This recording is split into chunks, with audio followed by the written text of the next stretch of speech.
서울의 잿빛 빌딩 숲을 떠나 남편 민준 씨와 함께 이곳 강원도 산골짜기에 새로운 보금자리를 튼 지 벌써 6달이 지났다.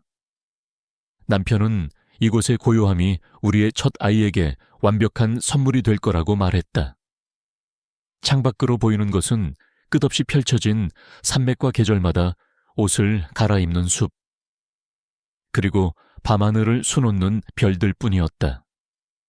도시의 소음과 매캐한 공기에 익숙했던 내게 처음 며칠은 숨막히는 적막함으로 다가왔지만 뱃속의 아이가 자라면서 나 역시 이 자연의 품에 서서히 동화되어 갔다. 아이의 태명은 산이라고 지었다. 이 웅장한 설악의 전기를 받아 산처럼 듬직하고 건강하게 자라주었으면 하는 바람에서였다. 출산 예정일은 아직 3주나 남아있었다. 소방관인 민준 씨는 어제 이틀 일정으로 인근 도시의 합동훈련에 참가하러 떠났다. 서연아, 혼자 괜찮겠어? 일기예보 보니까 내일 저녁부터 태풍이 온다는데. 그는 현관을 나서기 전까지 내 배를 쓰다듬으며 몇 번이고 물었다. 나는 그의 걱정이 귀여워 웃으며 괜찮다고. 우리 산이는 아빠 올 때까지 얌전히 기다릴 거라고 큰 소리를 쳤다. 그저 평범한 여름 태풍이겠거니. 하루 이틀 창문만 잘 닫고 있으면 지나갈 거라고 대수롭지 않게 여겼다. 그것이 내 인생을 송두리째 흔들 거대한 폭풍의 전조였음을 나는 까맣게 모르고 있었다. 오후가 되자 하늘이 심상치 않아졌다. 아침까지만 해도 쨍쨍하던 햇살은 온데간데 없고 먹구름이 맹렬한 속도로 산등성이를 집어삼키고 있었다. 일기예보보다 훨씬 이른 시간이었다. 바람이 거세지기 시작했다. 처음에는 나뭇가지를 부드럽게 흔드는 수준이었지만 점차 분노한 짐승의 울부짖음처럼 변해갔다. 굵은 빗방울이 유리창을 후려치기 시작했다. 타다닥, 타다닥. 마치 수만 개의 돌멩이를 한꺼번에 던지는 듯한 소리에 심장이 철렁 내려앉았다. 나는 서둘러 집안의 모든 창문을 다시 한번 확인하고 덧문까지 단단히 걸어 잠갔다. 집안은 순식간에 어두컴컴한 동굴처럼 변했다. 그때였다. 허리 아래쪽에서 뻐근한 통증이 시작된 것은 나는 소파에 주저앉아 숨을 골랐다. 가진통일 거야. 의사 선생님이 그랬다. 예정일이 가까워지면 불규칙한 가진통이 찾아올 수 있다고. 나는 애써 태연한 척하며 심호흡을 했다. 하지만 통증은 사라지지 않았다. 오히려 10분, 12분 간격으로 주기적인 파도처럼 밀려왔다. 식은땀이 등줄기를 타고 흘렀다. 이건 가진통이 아닐지도 모른다. 불안감이 엄습했다. 나는 떨리는 손으로 휴대폰을 집어들었다. 민준 씨에게 전화를 걸어야 했다. 하지만 액정에는 서비스 지역이 아님이라는 절망적인 문구만 떠있을 뿐이었다. 태풍 때문에 기지국에 문제가 생긴 모양이었다. 젠장. 나는 거실 구석에 놓인 유선 전화기로 비틀거리며 다가갔다. 제발. 이것만은 제발.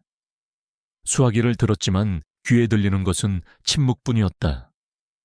아무런 신호음도 들리지 않았다. 바람에 전화선이 끊어져 버린 모양이었다. And we.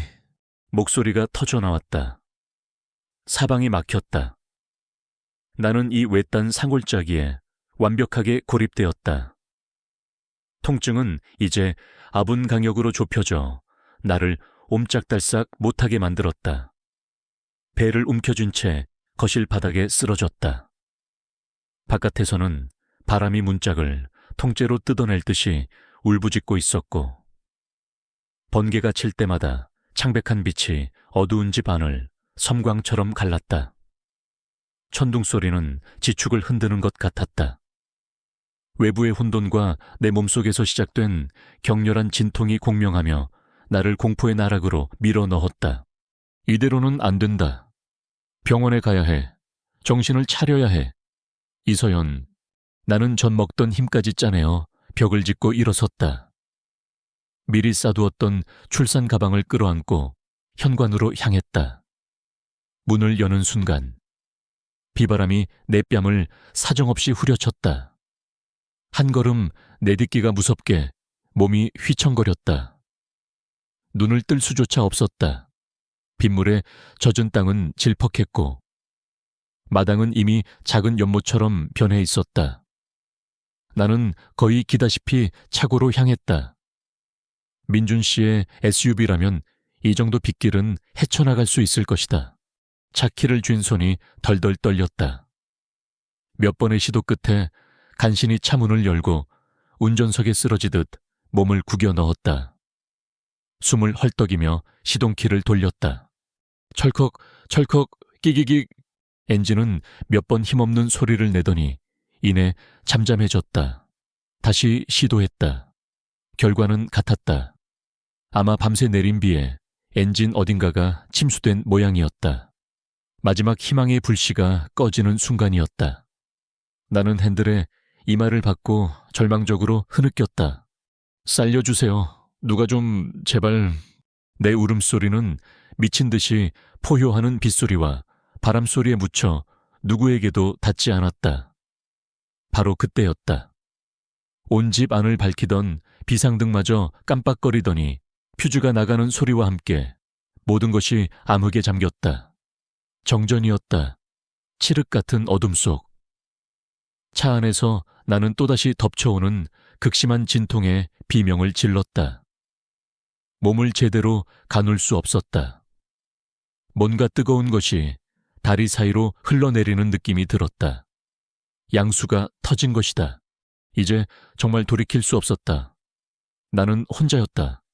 이 미쳐 날뛰는 폭풍 속에서. 아무런 도움도 없이 나는 곧 아이를 낳게 될 것이다. 공포가 내 영혼을 잠식했다. 사나, 미안해. 엄마가 너무 무서워. 아가야, 제발. 어둠 속에서 나는 의식을 잃어가듯 희미해지는 정신을 붙잡고 신음했다. 누군가. 제발 단 한 사람이라도 이 절규를 들어주기를 바라면서. 하지만 들려오는 것은 오직 세상을 집어삼킬 듯한 폭풍의 포효뿐이었다. 나는 죽음의 그림자가 내 바로등 뒤까지 다가왔음을 직감했다. 의식이 가물가물했다. 통증의 파도가 한번 온몸을 휩쓸고 지나갈 때마다 나는 깊은 바닷속으로 끝없이 가라앉는 기분이었다. 차갑고 축축한 시트가 뺨에 닿는 감각, 귓가를 때리는 빗소리, 그리고 내 안에서 꿈틀거리는 또 다른 생명의 고통만이 내가 아직 살아있음을 증명하는 유일한 단서였다. 민준 씨의 얼굴이 떠올랐다. 그의 따뜻한 손, 다정한 목소리, 그를 다시는 볼 수 없을지도 모른다는 생각이 들자 절망이 심장을 얼어붙게 만들었다. 사나, 우리 아가, 미안해. 엄마가 약해서 정말 미안해. 그때였다. 칠흑 같은 어둠 속에서 한 줄기 빛이 보인 것은 처음에는 번개라고 생각했다. 하지만 그 빛은 사라지지 않고 마치 살아있는 생물처럼 천천히 그리고 꾸준히 내 쪽으로 다가오고 있었다. 환각인가 공포가 극에 달하면 헛것이 보인다고 했던가. 나는 마른 침을 삼키며 빛이 다가오는 방향을 응시했다. 빛은 차창의 빗물을 뚫고 점점 더 선명해졌다. 그것은 손전등 불빛이었다. 누군가 이 미친 폭풍우를 뚫고 걸어오고 있었다. 심장이 미친 듯이 뛰기 시작했다. 희망인가? 아니면 또 다른 절망의 시작인가? 이 외딴 곳, 한밤중의 폭풍 속에서 나를 찾아온 이가 과연 구원자일까 아니면 나는 공포에 질려 숨을 죽였다. 영화에서 본 끔찍한 장면들이 머릿속을 스쳐 지나갔다. 쿵, 쿵, 쿵. 빗소리를 뚫고 묵직한 발걸음 소리가 가까워졌다. 마침내 손전등 불빛이 운전석 창문을 정면으로 비췄다. 눈이 부셔 반사적으로 팔로 얼굴을 가렸다.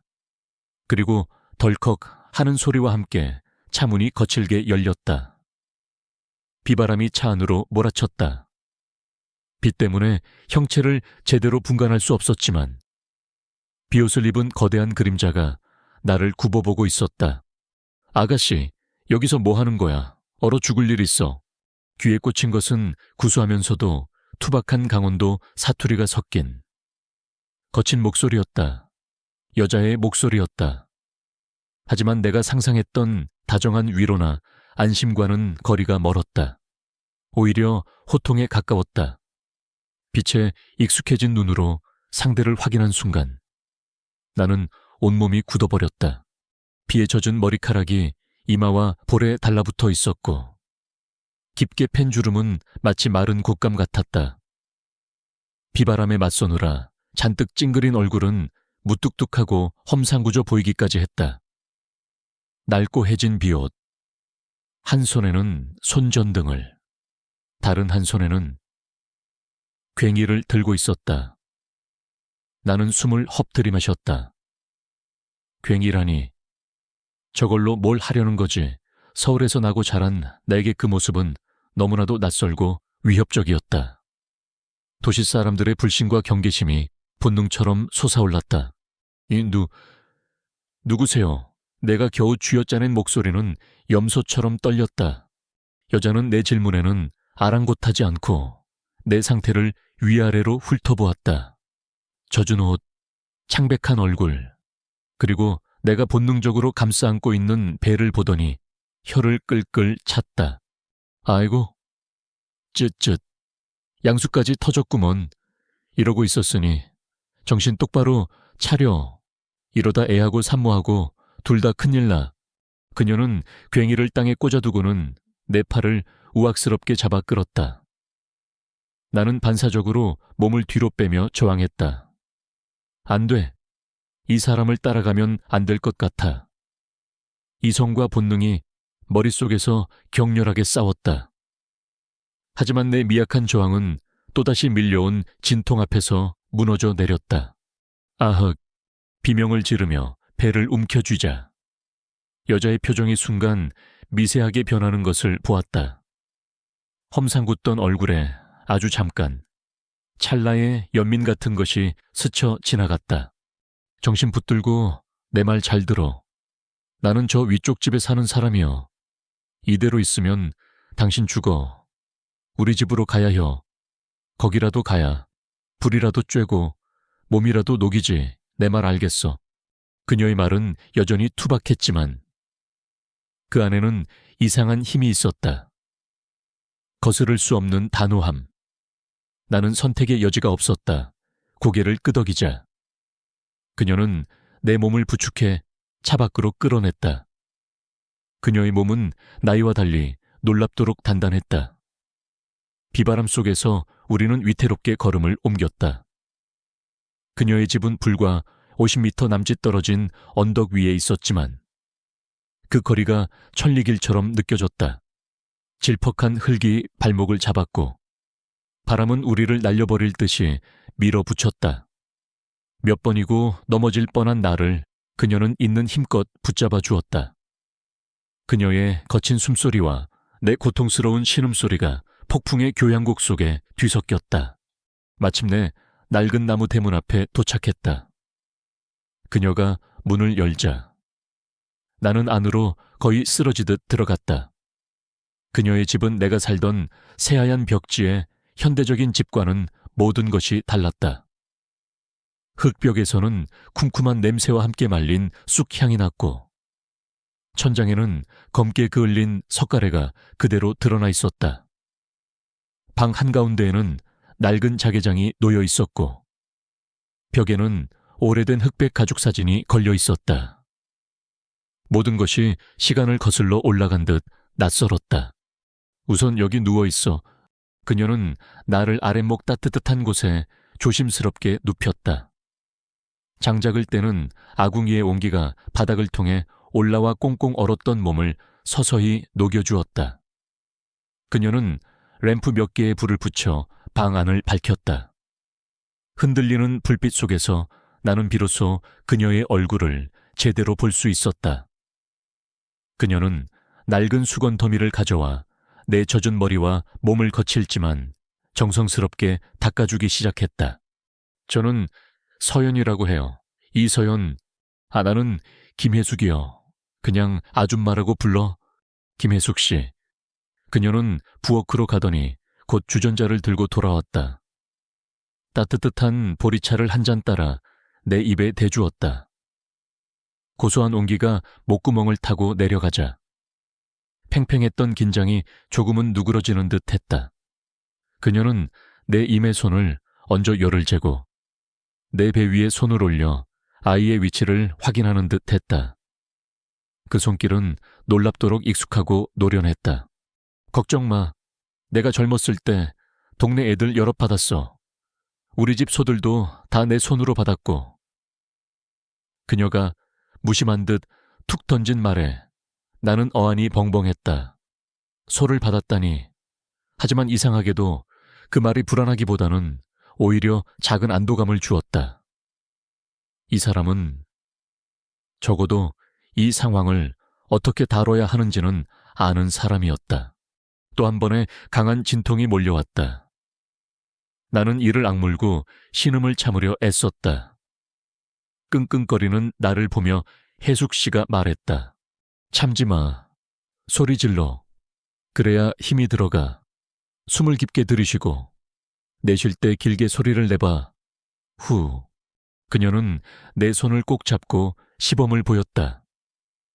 나는 홀린 듯 그녀를 따라했다. 후.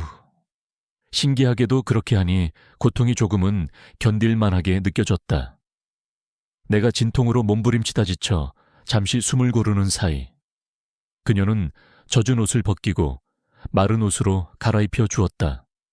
수치심과 민망함이 밀려왔지만 그녀의 태도는 너무나도 사무적이고 자연스러워서 나는 아무 말도 할 수 없었다. 그녀에게 나는 그저 도움이 필요한 한 명의 산모일 뿐이었다. 어느덧 창밖의 폭풍 소리가 조금은 멀게 느껴지기 시작했다.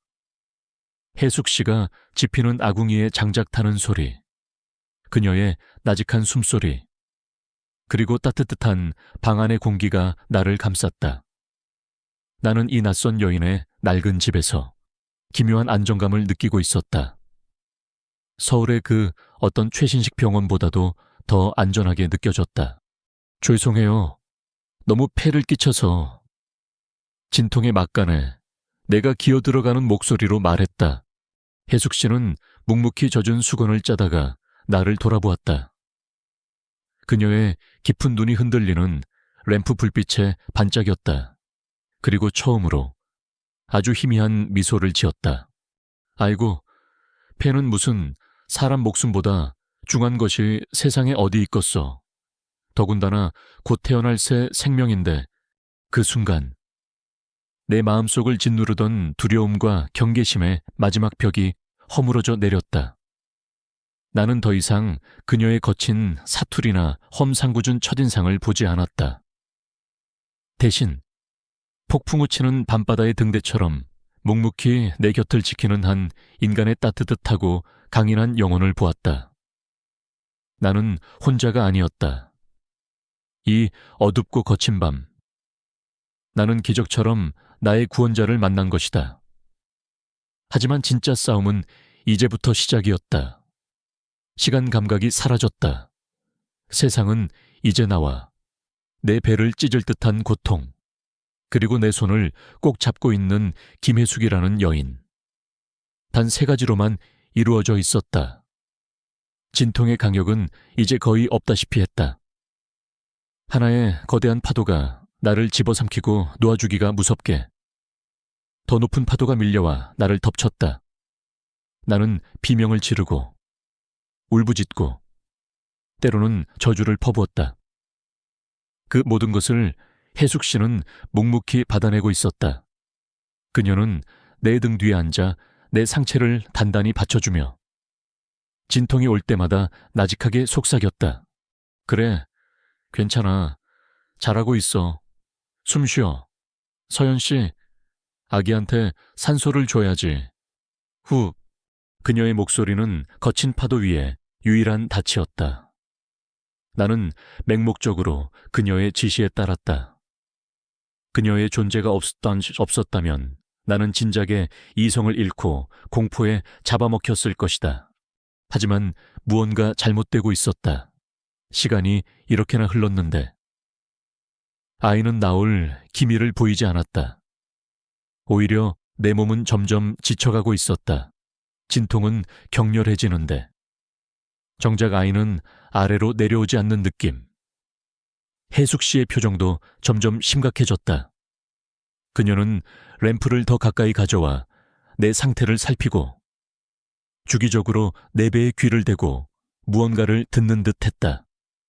그녀의 미간에 깊은 주름이 새겨졌다. 왜 그래요? 아줌마 무슨 일 있어요? 내가 헐떡이며 물었다.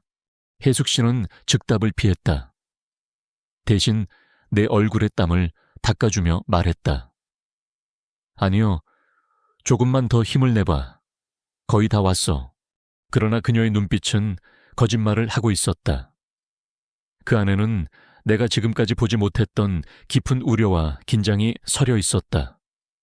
그 눈빛을 마주하는 순간 등골에 서늘한 소름이 돋았다. 무언가 아주 심각하게 잘못되었다. 몇 번의 진통이 더 지나간 후 혜숙 씨는 결심한 듯 입을 열었다. 그녀의 목소리는 어느 때보다 낮고 진지했다. 서연 씨, 내 말 잘 들어. 지금부터 정신 바짝 차려야 아기가 힘들어하고 있어. 네, 그게 무슨 소리예요? 진통이 올 때마다 아기 심장 소리가 약해져. 아마 탯줄이 목에 감긴 것 같아. 이러다가는 위험해. 그 말을 듣는 순간 세상이 무너져 내리는 것 같았다. 탯줄, 목에 감겼다고 머릿속이 하얘졌다. 안 돼. 안 돼. 우리 산이, 내가 지금껏 견뎌온 이 모든 고통이, 이 모든 노력이 물거품이 될지도 모른다는 공포가 온몸을 마비시켰다. 눈앞이 캄캄해졌다. 못해요. 난 못해요. 눈물이 봇물처럼 터져 나왔다. 힘이 하나도 없어요. 아줌마, 그냥 다 포기하고 싶어요. 나는 어린아이처럼 울며 고개를 저었다. 그래, 난 할 수 없어. 나는 약해 빠진 도시 여자일 뿐이야. 나는 내 아이를 지킬 수 없어. 패배감이 나를 집어삼켰다. 그 순간이었다. 혜숙 씨가 내 양어깨를 거칠게 붙잡고 흔들었다. 그녀의 눈이 램프 불빛 아래서 이글거렸다. 약한 소리, 하지마 포기하다니.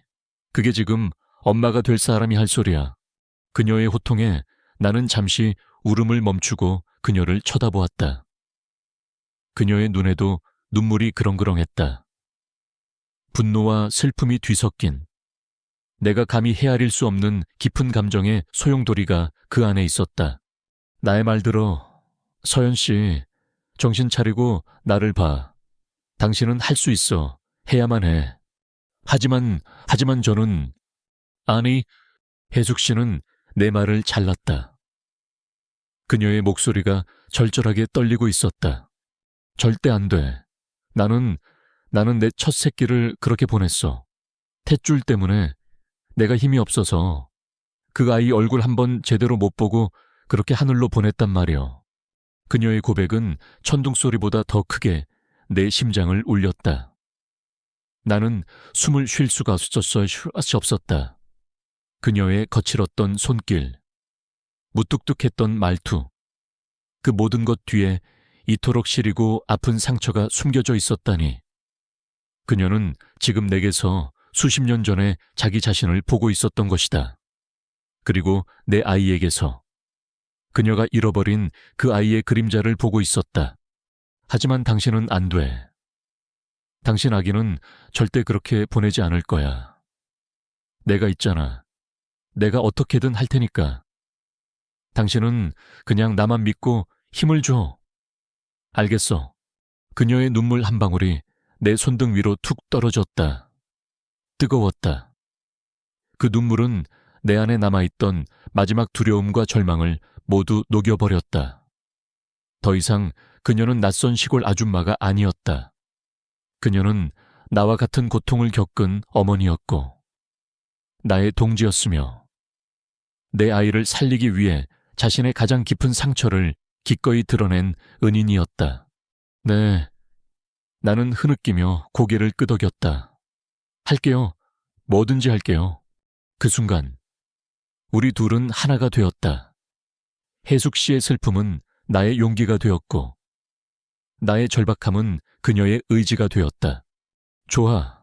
다음 진통이 오면 내가 하나, 둘, 셋 세면 세상에 떠나가라. 소리를 지르면서 밑으로 힘을 주는 거야. 당신 인생의 모든 힘을 다 끌어모아서 할 수 있지. 네, 마침내 거대한 파도가 다시 밀려왔다. 통증이 정점에 달했을 때 혜숙 씨의 우렁찬 목소리가 방안을 갈랐다. 지금이야 하나, 둘, 셋. 아, 나는 내 안의 모든 것을 토해내듯 비명을 질렀다. 혜숙 씨가 잃어버린 아이의 얼굴, 민준 씨의 얼굴, 그리고 아직 보지 못한 내 아이의 얼굴이 눈앞을 스쳐 지나갔다. 뼈가 뒤틀리고 살이 찢어지는 듯한 고통이었지만 나는 멈추지 않았다. 혜숙 씨가 옆에서 함께 소리를 지르며 나를 독려했다. 더 조금만 더 거의 다 왔어.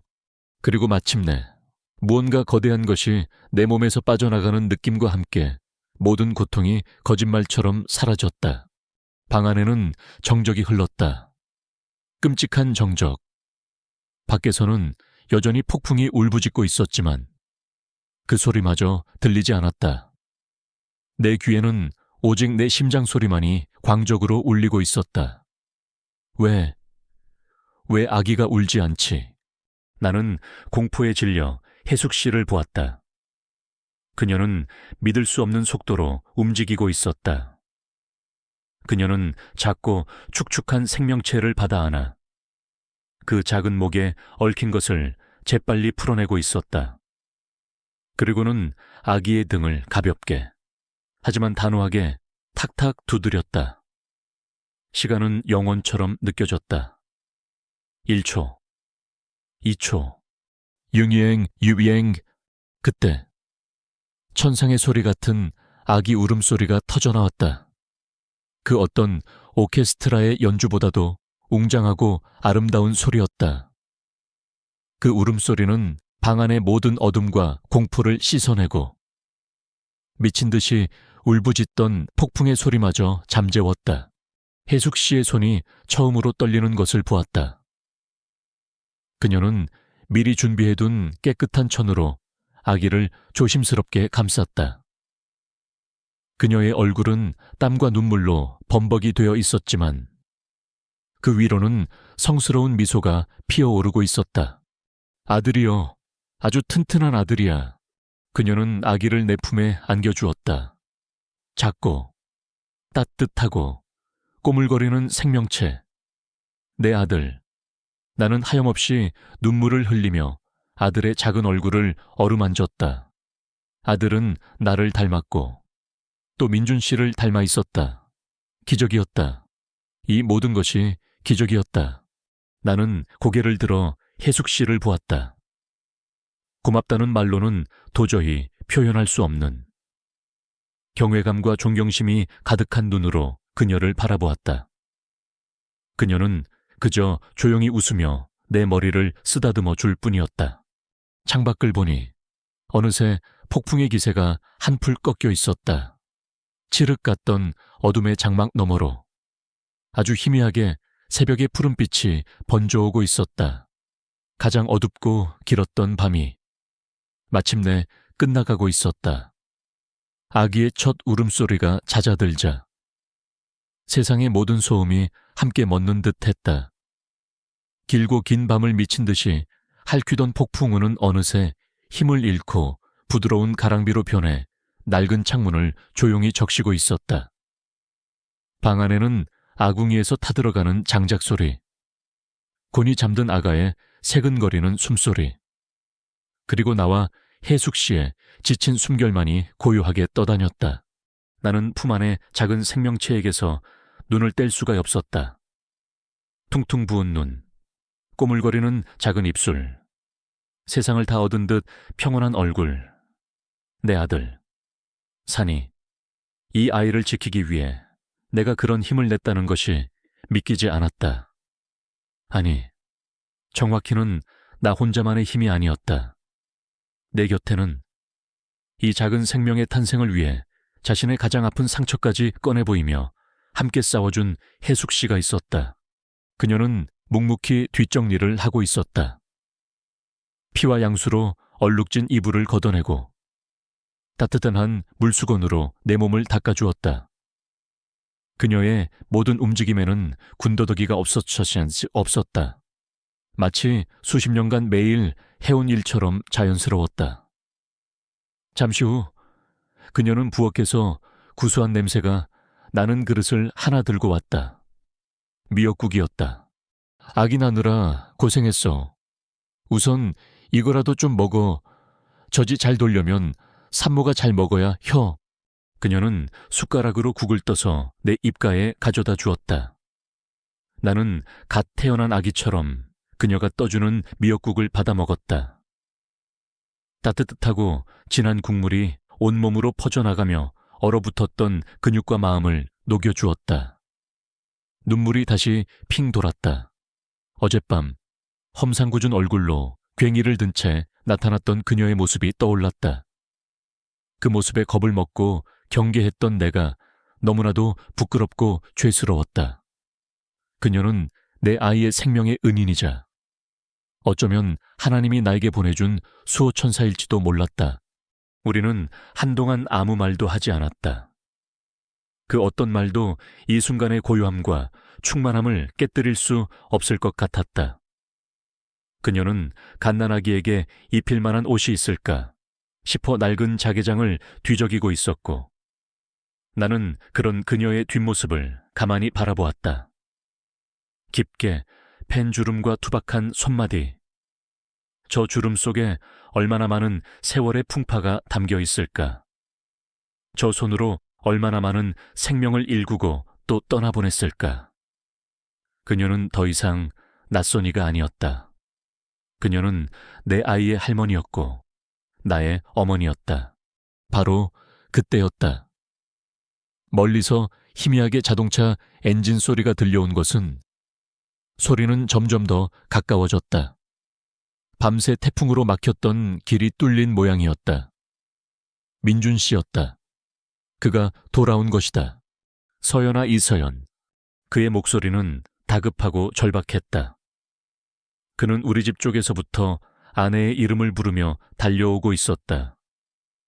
이윽고 해숙신의 집 문이 거칠게 열렸다. 흙과 비에 젖어 엉망이 된 작업복 차림의 민준 씨가 들이닥쳤다. 그는 최악의 상황을 예상한 듯 잔뜩 겁에 질린 얼굴이었다. 서연아, 그는 말을 잇지 못했다. 그의 눈은 방 안의 광경을 보고 그대로 얼어붙었다. 지쳐 보이지만 무사한 아내. 아내의 품에 안겨 새근새근 잠든 갓난아기. 그리고 아궁이 앞에서 묵묵히 불을 살피고 있는 낯선 노파. 그가 상상했던 처절하고 끔찍한 혼돈 대신 그곳에는 성스럽기까지 한 평화가 자리하고 있었다. 이게 어떻게 된 거야? 그는 멍하니 중얼거렸다. 나는 그를 보며 그저 눈물만 흘렸다. 무슨 말부터 해야 할지 알 수 없었다. 나는 간신히 입을 열어 잠든 아들을 바라보며 속삭였다. 민준 씨, 우리 산이에요. 어젯밤에 태어났어요. 그리고 나는 해숙 씨를 향해 고개를 돌렸다. 이 아줌마가 우리 산이를 살려주셨어. 아줌마가 안 계셨으면 우리 둘 다 내 목소리가 잠겨 더 이상 말을 이을 수 없었다. 하지만 그것으로 충분했다. 민준 씨는 내 눈길을 따라 혜숙 씨를 바라보았다. 그의 얼굴에 혼란스러움과 놀라움, 그리고 이내 무한한 감사함이 차오르는 것을 볼 수 있었다. 언제나 강인하고 듬직했던, 화재 현장에서도 침착함을 잃지 않던 그가 아이처럼 얼굴을 일그러뜨렸다. 그는 천천히 혜숙 씨에게 다가갔다. 그리고 아무 말 없이 그녀의 앞에서 무릎을 꿇고 깊이 허리를 숙여 큰 절을 올렸다.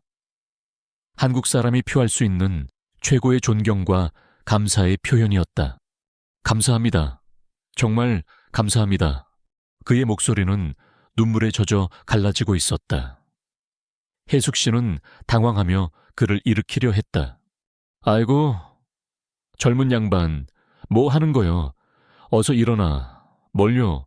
당연히 할 일을 한 거지. 그녀는 늘 그랬듯 무심하게 말했지만 나는 보았다.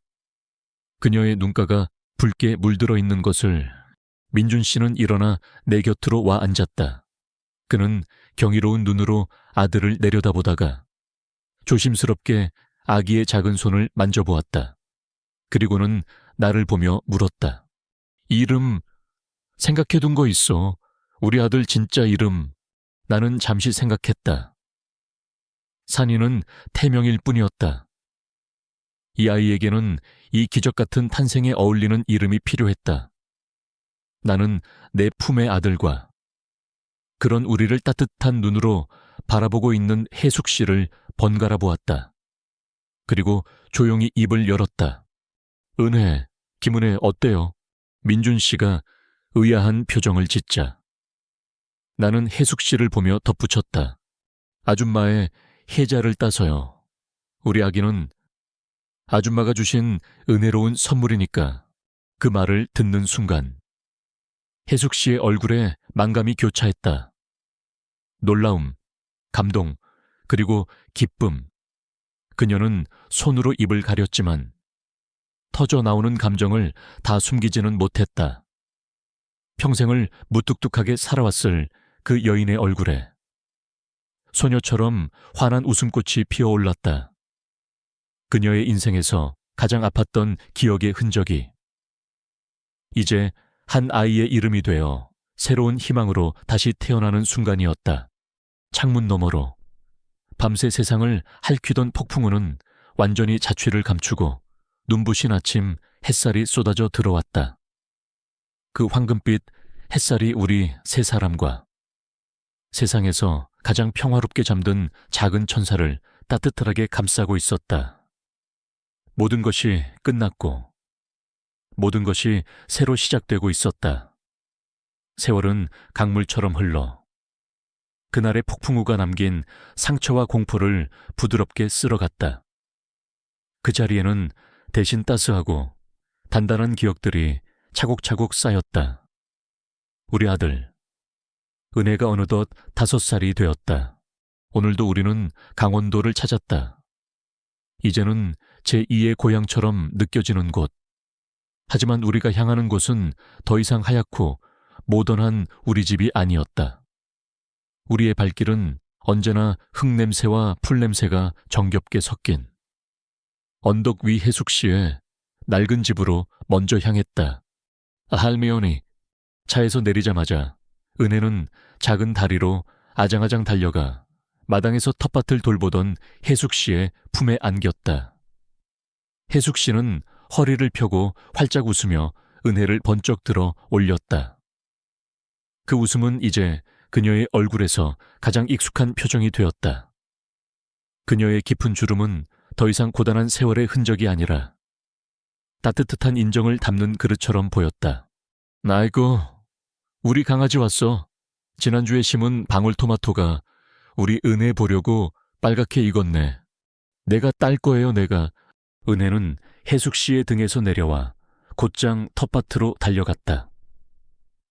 그 작은 뒷모습을 바라보는 우리 세 사람의 얼굴에는 똑같은 미소가 걸려 있었다. 우리는 이제 가족이었다. 피를 나누지는 않았지만 어쩌면 그보다 더 진한 생명의 기적과 눈물을 함께 나눈 운명 공동체였다.